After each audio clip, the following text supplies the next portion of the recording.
The Somaliland community of Aden, South Yemen celebrates the National Day of Somaliland at the 34th anniversary of May 18th, which was widely celebrated in Somaliland and Manay, country in the world. Somaliland community celebrates Somaliland Community Aden. The over 200-year-old community is still going strong today despite various hardships over the years. The story behind Somaliland's restoration of sovereignty. Day, 18th of May on 18, May 1991. After the collapse of the dictatorial and genocidal regime of Somalia, leaders of freedom fighters, politicians, intellectuals, and inclusive clan coders representing broad spectrum of Somaliland's major clans from east to west convened a grand convention in Bural city, formally declaring Somaliland's renewed sovereignty, factually revoking the ill-fated 1960 union with Somalia after years of repression, upheaval, highly organized genocidal crimes against innocent Somaliland civilian population. The president of Somaliland uses diplomatic language to strengthen the region's campaign to be recognized by the world. The analysis is based on international relations, theories, and the framework of current diplomatic approaches, and shows that the speech used public diplomacy, recognition diplomacy, soft power. Arawelo News Network.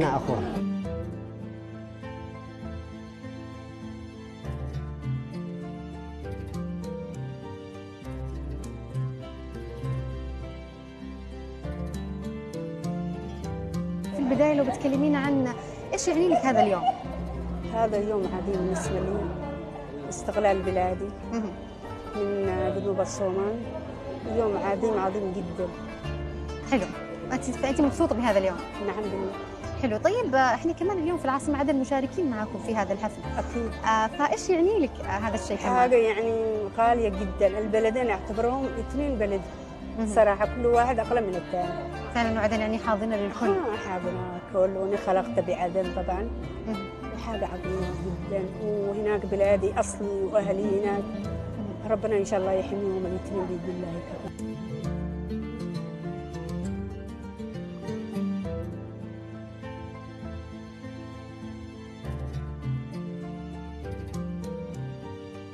اليوم عيد الاستقلال لصومالي لاند. ايش يعني لك هذا اليوم؟ يعني يوم عز وفخر. هل انت سعيد بهذا اليوم؟ جدا. كيف سعيد؟ يوم حلو. حلو. طيب بمناسبة هذا اليوم الحلو، انت عارف كمان انه اليوم العاصمة عدن مشاركة في هذا الحفل. فايش يعني لك يعني هذا الترابط ما بينهم؟ اخوان. يعني تشوف الرابطة ما بينهم قوية، وانه يعني هم كإخوة. رابطة اخوة. حلو.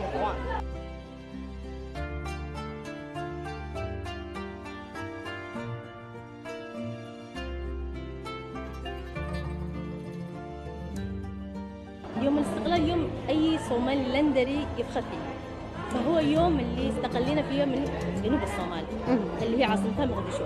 استقلينا كدولة مستقلة لها عاصمتها وكيانها ورئاسها ووزراء ورئيس وزراء. فهذا يوم فخر لأي صومالي لندري حول العالم. حلو.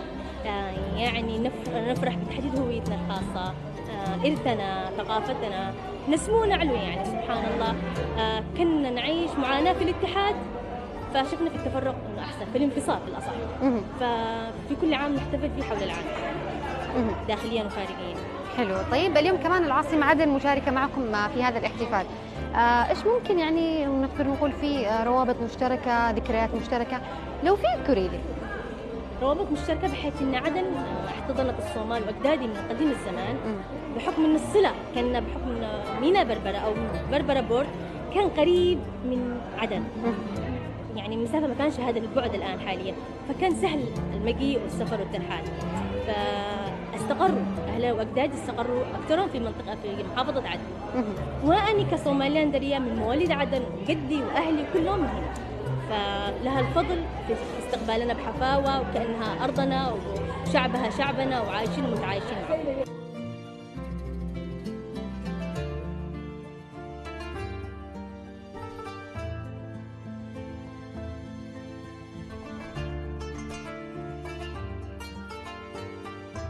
في في هذا اليوم في الذكرى 34 لاستقلال جمهورية سوماليلاند نهني الشعب سوماليلاند بهذه الذكرى العظيمة ونتمنى لهم التوفيق والنجاح. إننا في الجنوب نتمنى لشعب وجمهورية سوماليلاند التقدم والازدهار، فنحن شعب واحد وتربطنا بجمهورية سوماليلاند علاقة قديمة وعلاقة تاريخية تمتد لمئات السنين، فنحن شعب واحد نعتبر، وعلاقتنا قديمة جدا مرتبطة بالتجارة